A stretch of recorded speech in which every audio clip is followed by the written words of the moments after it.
శ్రీమాత్రే నమ. జయ గురు దత్తాత్రేయ నమ. ఈ వీడియోలో మనం వృశ్చిక రాశి వారికి నవంబర్ 23 నుంచి 29 మధ్యలో జరగబోయే వార ఫలాలు పరిశీలించినప్పుడు వృశ్చిక రాశి వారికి ఈ వారం అంతా కూడా 3 గ్రహాలు రాశి యందు సంచరించడం జరుగుతుంది. ముఖ్యంగా రవి, దశమాధిపతిగా రవి వృశ్చిక రాశి సంచారం వల్ల జాతకుడికి ఒక విధమైనటువంటి సెల్ఫ్ కాన్ఫిడెన్స్ ఏర్పడుతుంది. అటు ప్రభుత్వ రంగ సంస్థల్లో కానీ ఏదైనా చేస్తున్నటువంటి ఉద్యోగ ప్రయత్నాలు చాలా వరకు నెరవేరే అవకాశం ఉంది. చాలా ఆత్మవిశ్వాసంతో ఎవరి సహకారం లేకుండా ఇండిపెండెంట్గానే జాతకుడు తను అనుకున్నటువంటి డెస్టినేషన్ చేసుకునే అవకాశం ఉంటుంది. అలాగే కంపల్సరిగా అటు క్రీడా రంగంలో ఉన్నాం, ఏదన్నా ఒక సివిల్ సర్వీస్లో ఉన్నాం, కంప్లీట్గా మీ యొక్క ప్రాధాన్యత ఏర్పడుతుంది. మీ యొక్క ప్రావీణ్యానికి, మీలో ఉన్నటువంటి టాలెంట్కి తగిన గుర్తింపు రావడం జరుగుతూ ఉంది. దాంతోపాటుగా కుజుడు, రాశ్యాధిపతి కుజుడు రాశి యందు సంచరించడం వల్ల జాతకుడి విజయోత్సవం ఎక్కువగా ఉంటుంది. ఏ పనైనా చేయగలనటువంటి ధీమా ఏర్పడుతూ ఉంటుంది. అతి ఆత్మవిశ్వాసంతో ప్రతి పనిని తనకి అనుకూలంగా మార్చుకొని విజయం సాధించడం జరుగుతూ ఉంటుంది. అటు రాజకీయ రంగంలో ఉన్న, ముఖ్యంగా రియల్ ఎస్టేట్ రంగంలో ఉన్న వాళ్ళకి చాలా గొప్ప ఫలితాలు ఈ సమయంలో రావడం జరుగుతుంది. ఏదైనా గొప్ప అడ్వెంచరు చేస్తూ ఎక్కువ పెద్ద మొత్తంలో మీరు అనుకున్న టార్గెట్లు రీచ్ అవ్వడానికి అనుకూలుతుంది. అలాగే మీరు ఒక పోటీలో సెలెక్ట్ అవ్వాలన్నా, ఒక క్రీడా రంగంలో పాల్గొంటున్నాం, కంప్లీట్గా మీరు మరీ డామినేటెడ్గా ఎదట వారిపై విజయాన్ని సాధించడానికి ఈ గ్రహస్థితి చాలా వరకు సహకరిస్తుంది.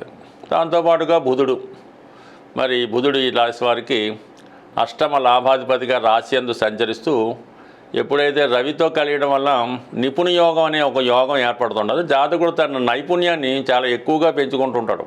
తన సామర్థ్యాన్ని విజయవంతంగా ప్రదర్శించడం జరుగుతూ ఉంటుంది. అంటే ఈ 2 గ్రహాలతో, అంటే రవి, కుజ, ఈ బుధుడు, ఈ 3 కూడా ఒకే స్థాయిగా మారడం జరుగుతుంటుంది. అంటే బుధుడు ఏ రాశి వారితో ఉంటే ఏ రాశితో కలిస్తే ఆ భావం ఏర్పడడం జరుగుతుంటుంది. ఈ విధంగా ఈ బుధుడు కూడా బలవంతుడే.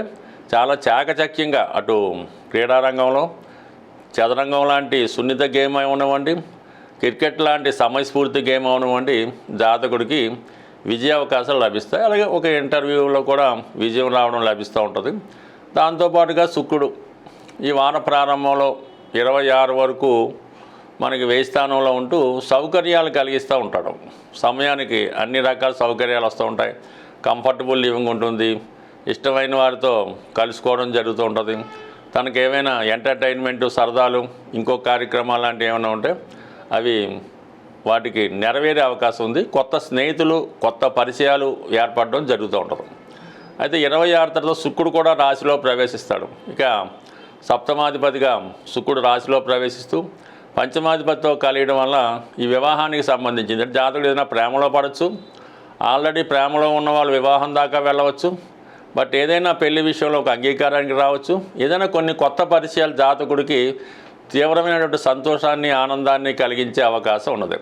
బట్ ఈ విధంగా ఉంటే మరి 9వ స్థానంలో ఉన్నటువంటి గురు భగవానుడు కూడా ఈ రాశి మీద దృష్టి పెట్టడం వల్ల చిన్న చిన్న సమస్యలు ఏవైనా ఉంటే అవన్నీ తగు విధంగా పరిష్కారం అవుతూ ఉంటుంది.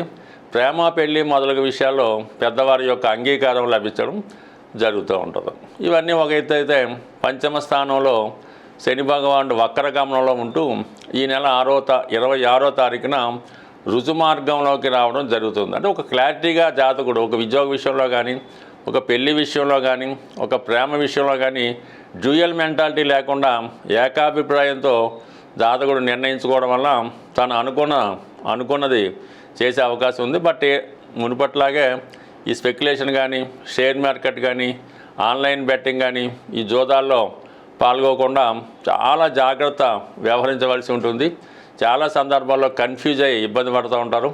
ఏదైనా మనం పోయిన చోటే సంపాదించాలన్నటువంటి మీ యొక్క నిర్ణయం అది ఖచ్చితంగా రాంగ్ అవుతుంది. కాబట్టి ఇంకా దాని మీద ఎక్కువ దృష్టి పెట్టకుండా పోగొట్టుకున్న ధనాన్ని వేరే మార్గంలో సంపాదించుకుంటే దాన్ని మీరు చాలా వరకు సక్సెస్ కాగలరు. బట్ ఏదైనా ఈ రాశివారు ఈ వారం అంతా కూడా సూర్య నమస్కారం చేసుకొని ఆదిత్య హృదయం చదువుకుంటూ ఏదైనా ఒక గోశాలలో ఒక 6 కిలోలు గోధుమలు డొనేట్ చేయడం వల్ల సంపూర్ణంగా నిరుద్యోగ సమస్య లాంటిది తొలగిపోయే అవకాశం ఉంటుంది. స్వస్తి.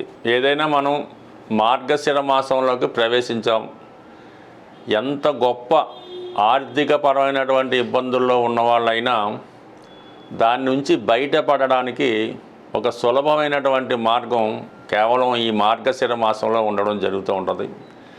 మార్గశిర మాసంలో వచ్చే గురువారాలు అంటే కొన్ని ప్రాంతాల్లో లక్షవారం అని కూడా అంటుంటారు. మీరు లక్షవారం రోజు ఇది స్త్రీలు పురుషులు కూడా ఆచరించవచ్చు. చక్కగా శుచిగా శుభ్రంగా మీరు మీ పూజా మందిరాన్ని కానీ ఒక శుభ్రమైనటువంటి ప్లేస్ని కానీ ఎన్నుకొని శుభ్రంగా ఒక పీటని అందంగా అలంకరించి దాని మీద కొద్దిగా బియ్యం పరిచి దాని మీద ఒక కలశం పెట్టవలసి ఉంటుంది. ఈ కలశం అన్నది స్టీల్ది అయితే మాత్రం వద్దు. మీరు ఏదైనా మట్టిదన్నా పెట్టుకోండి, ఇత్తడిదన్నా పెట్టుకోండి, వెండిదన్నా పెట్టుకోండి, కానీ స్టీల్ పాత్ర కాకుండా ఒక మంచి పాత్ర అంటే కలశం లాంటిది పెట్టుకొని అందులో శుభ్రమైనటువంటి వాటర్ గంగాజలం లేదంటే మినరల్ వాటర్ పోసి అందులో కొద్దిగా పసుపు వేసి ఒక పగడం, ఒక ముత్యం, ఒక వెండి నాణ్యం, ఒక బంగారు నాణ్యం కానీ వస్తువు కానీ ఉంగరం కానీ ఏదో ఒకటి, అలాగే ఏదో కాపర్ కాయిన్ అంటే మొత్తం 5 రకాలు అందులో వేయవలసి ఉంటుంది. ఇవి 5 కూడా అందులో వేసి అలాగే 5 రకాలు ఫలాన్నిచ్చే ఆకులు అంటే మామిడాకు, సీతాఫలం ఆకు ఇటువంటివి 5 అందులో కలశంలో వేసి దానిపైన ఒక మంచి కొబ్బరికాయ, మంచి ముద్రది కొబ్బరికాయని కూడా బాగా అలంకరించి కొబ్బరికాయ పెట్టి అది అమ్మవారి రూపంగా మీరు దాన్ని అనుకొని లక్ష్మీ స్తోత్రాన్ని అంటే లక్ష్మీ అష్టోత్తరం అంటే విష్ణు సహస్రనామంతో కలిసి ఉంటుంది. ఆ లక్ష్మీ స్తోత్రాన్ని చదవడం వల్ల వీలైతే 3 సార్లు భక్తి శ్రద్ధలతో చదివి అమ్మవారికి పాయసం నైవేద్యం పెట్టవలసి ఉంటుంది. అంత ఓపిక లేనివారు చక్కగా ఒక ఎండి గ్లాసులో పాల్లో ఒక పంచదార కానీ బెల్లం మొక్క కానీ ఒక ఏలక్కాయ వేసి అది నైవేద్యంగా పెట్టి భక్తి శ్రద్ధలతో ఈ లక్ష్మీ అష్టోత్తర పారాయణ చేయవలసి ఉంటుంది. అయితే ఏంటంటే ఒక కండిషన్ ఏంటంటే మీరు లక్ష్మీ స్తోత్రాన్ని ఎన్నిసార్లు చదివినా విష్ణు సహస్రనామం చదవందే అమ్మవారి కటాక్షం అయితే ఉండదు. కొద్దిగా మీరు శ్రమ అనుకోకుండా భక్తి శ్రద్ధలతో ఈ 2 చదవడం వల్ల ఈ మార్గశిర మాసంలో వచ్చే గురువారాలు చేయడం వల్ల ఇప్పటి వరకు ఈ ప్రయోగం అంటే ఈ పూజ చేసి మేము ఫలితం పొందలేదు అన్నవాడు నాకు ఇప్పటిదాకా కనబడలేదు. ఇంచుమించుగా ప్రతి సంవత్సరం ఎన్నో మంది అంటే ఇంకా విధి విధానం చాలా ఉంటుంది. ఇది ఒక సింపుల్ మెథడ్. దీన్ని విధి విధానంగా ఆచరించడం వల్ల కంపల్సరీగా మీకు ఉన్నటువంటి ఆర్థికపరమైనటువంటి సమస్యలు తగ్గితే చాలా శుచిగా ఉండవలసి ఉంటుంది అన్నమాట. ఇప్పుడు అమ్మవారికి ఎస్పెషల్లీ లక్ష్మీ అమ్మవారికి చాలా శుచిగా ఉండాలి. ఎటువంటి మైల అంటూ అటువంటి తగలకూడదు. దాని పక్కన చుట్టూ చెత్త చెదారం వేయకుండా పర్టికులర్గా కుదిరితేనే మీ ఇంట్లో ఈ ప్రయోగం అన్నది చేయవలసి ఉంటుంది. కొన్ని ఇళ్లలో కుదరకపోవచ్చు.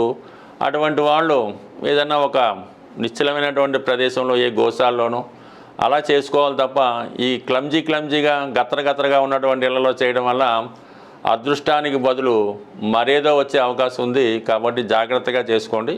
ఇవన్నీ చేయలేని వారు ఈ మాసం అంతా కూడా విష్ణు దేవాలయాన్ని సందర్శించడం వల్ల చాలా వరకు మీరు అనుకున్నది 100% జరిగే అవకాశం ఉంది. స్వస్తి.